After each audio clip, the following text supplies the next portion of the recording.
This review is a work of entertainment. The themes of this game are rated M for mature, and may contain elements of stories that are spoilers. If you still wish to watch the review despite that, please sit back and enjoy.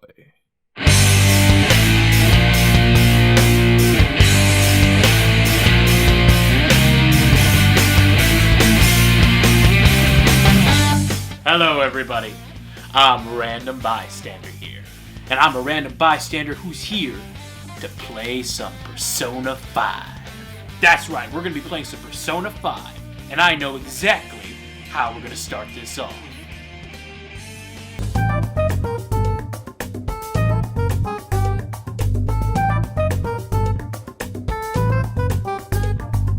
Persona is a game that is a spin-off of the Shin Megami Tensei series, and a game that has stolen the hearts of gamers since 1996. It has changed over the years, but the latest entry, Persona 5, has become one of the most well-known and most successful to date. It was originally announced in 2014, but came out in September of 2016 in Japan, and later in April of 2017 in the US. And while many Persona fans in the US played the game they were waiting years for, I was getting ready for college and without a PS4 or a Switch. Even when I got a PS4 over a year later, I still had no intention of getting Persona 5. I never even heard of the franchise, it just never piqued my interest. I had no idea what Persona was, what Phantom Thieves were, and Joker to me was just the villain from Batman.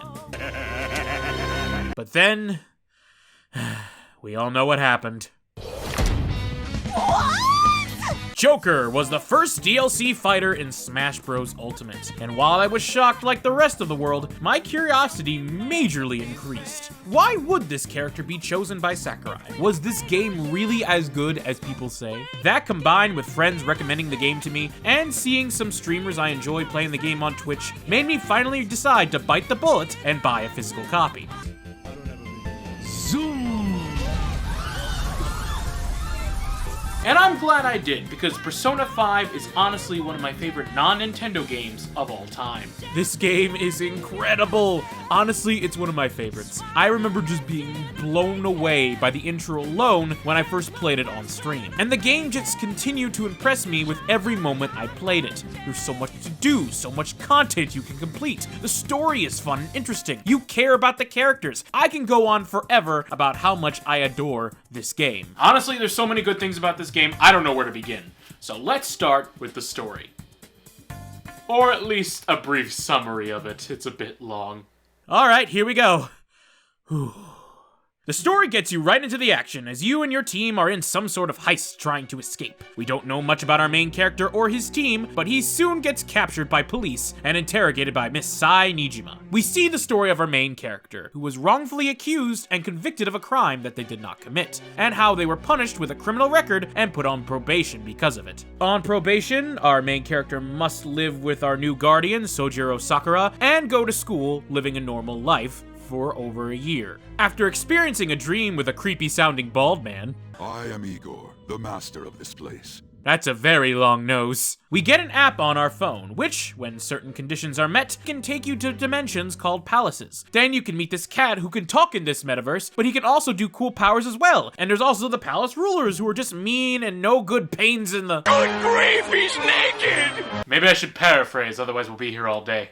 Basically, you and your group, a group of misfits band together known as the Phantom Thieves, have to stop someone evil from doing something evil by going inside their palace, which is basically a dungeon made from their inner psyche. You complete these palaces by going inside and stealing the treasures of said palaces, the treasure that represents the owner of the palace's twisted and distorted desires. The game has a day system, and you can only accomplish a certain amount of things each day. You are given deadlines to complete these palaces, otherwise— once you beat the deadline, the palace goes boom, more story happens, and on to the next palace. Honestly, this is super oversimplifying the story. You want to go into this game as blind as you can when it comes to the story. There are so many twists and turns, plot points, high and low moments to the story that I could make a whole video entirely just on the plot alone. This game is worth playing so you can discover the story yourself. Basically, there are two modes of Persona 5. One mode where you live as a high schooler in Japan, studying, hanging out with friends, doing after-school jobs. And then there's a palace mode, which is where you go into these dungeon-like settings, fighting monsters, leveling up you and your party, and finding treasures. Both are complex, but also really fun. It may seem overwhelming based on how I'm describing things, but the game really takes its time with its tutorials, as the whole first palace,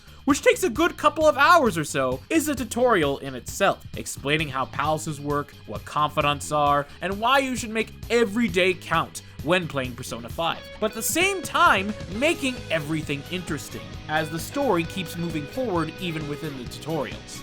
But before we get to how days are like, we should probably talk about the combat system, or at least, personas themselves. You and your party can do a bunch of different commands. You can have melee attacks, which is self-explanatory. You can use your gun to shoot enemies down, guard, items, and of course, your persona attacks. These personas kind of work like Pokemon, having strength elements such as fire, ice, physics, even nuclear. Each character's persona has its strengths, but also weaknesses, including yours. But unlike your party members, the player can have more than one persona, and you could switch each one depending on which one you'd like to use. Along with defeating these shadow enemies, you can also persuade them to give you money, give you an item, or join you and become your personas. And not only that, you can fuse personas together to make them become even stronger. Although I always hate how it happens. And that's just the combat. You can actually sneak around and avoid enemy detection if you like. You can also sneak up on enemies and catch them off guard. It's crazy how you actually feel like a thief sneaking into enemy territory. Your sense of stealth is really important in this game too, as the more you are spotted by guards, the more alert security is. The designs of the palaces are out of this world too, and each one feels dark and mysterious, and creative in visual design, yet representing a landmark that a thief would find themselves in, such as a castle or a museum. But palaces are only half of the game. The other half, where you're living normal life as a student in Japan, that's really fun too. You have a set deadline to get palaces done, but in between, you have to live life as a student. You go to school, worry about your grades, and hang out with the people close to you. It's really important that you do that. You can spend your time outside of palaces increasing levels with your confidants, characters you grow and bond with during the game, or building skill level. Your confidants are all the friends you meet throughout the game. You have the other members of your party, but there is also a surprising amount of people that you can raise relationships with. Not only do you build story and identify with these characters more, but bonding with confidants also has great gameplay benefits as well. When you bond with members of your party, their attacks get stronger, they are more likely to help you in battle, and they can even give you special abilities. And that's just the playable characters. There are tons of characters to interact with. Some of the interactions are hilarious, others are heavy and heartbreaking, and depending on your responses, your confidant relationship will increase even more. When your relationship level increases, you get more gameplay perks, so make sure you budget your time wisely to raise the confidants you wish to raise. And honestly, some of these gameplay perks are pretty broken, so it is more than worth your time. You can even romance some of these characters if you like. Makoto is best bae, by the way. It is also worth your time to build your skills as well. You have 5 different skills: knowledge, kindness, guts, proficiency, and charm. You increase your stats by performing certain actions or talking to certain people. For example, studying in the library will cause your knowledge to increase, and watering the plants in your room will cause your kindness to increase. It is important to increase these stats as well, as raising these stats are helpful and even sometimes required with advancing confidant levels with certain characters. And honestly, I love this part of the game. Don't get me wrong, the palaces were cool and the main story was one heck of a ride, but I really looked forward to bonding with these characters. Each character was genuinely intriguing, and I wanted to see where each of their arcs went. When the game tells you to take your time, it really means it. Make every day matter. When I was playing, I always wanted to budget my time and make sure I got the most out of each day. However, that leads to one of my biggest complaints in the game.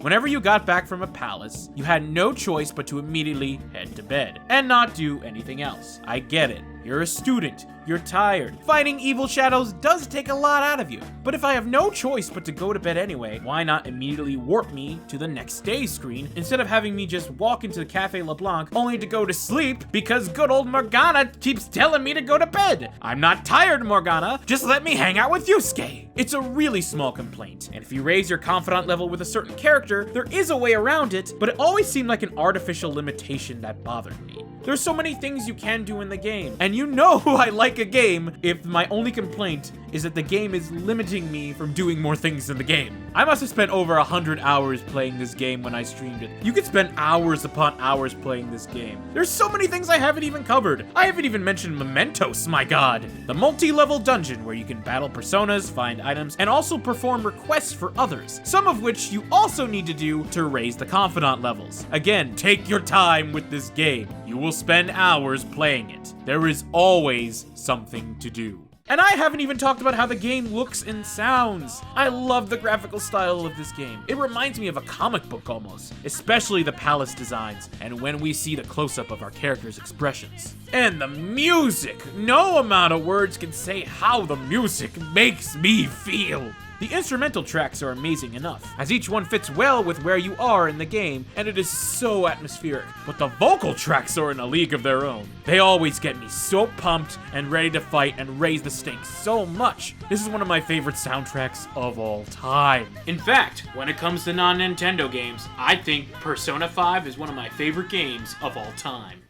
I am so mad at myself for not getting invested in Persona sooner. I hate that it took a Smash Bros. DLC reveal to finally get into this franchise. Persona 5 has intriguing gameplay, a story that sucks you in, likable characters, fun gameplay elements, and revolutionizes how JRPGs are done. I've heard so many people, including those who are not into the JRPG genre, tell me how much they adore this game, and how they fell in love with everything about it, and how happy they are that they gave it a shot. I was able to get the game at a pretty good price when I bought it, and I have no doubts you could still get a good deal on it too, whether it be a physical or digital copy. Not only that, but Persona 5 Royal, a complete remake of Persona 5 with even more maps, new content, and even a new character, will be out in March 2020. God, with that and Animal Crossing, my wallet is gonna be murdered. But despite the robbing of my wallet, it will be a new experience for those who have already played Persona 5 and want to experience it with a new fresh coat of paint. Yes, you could wait until Royal to play P5 if you haven't played it before, but in my honest opinion, the original game is a masterpiece, one that I will never forget playing. As of now, I can say, without any doubt, that this is my favorite non-Nintendo game of all time. Well, Nintendo November took a lot longer than expected, but it was a lot of fun. However, I'm really excited to get back into Nintendo games. In fact, I think I know exactly what we're gonna play next time. Gotta catch 'em all! Oh, is it broken? It might be broken.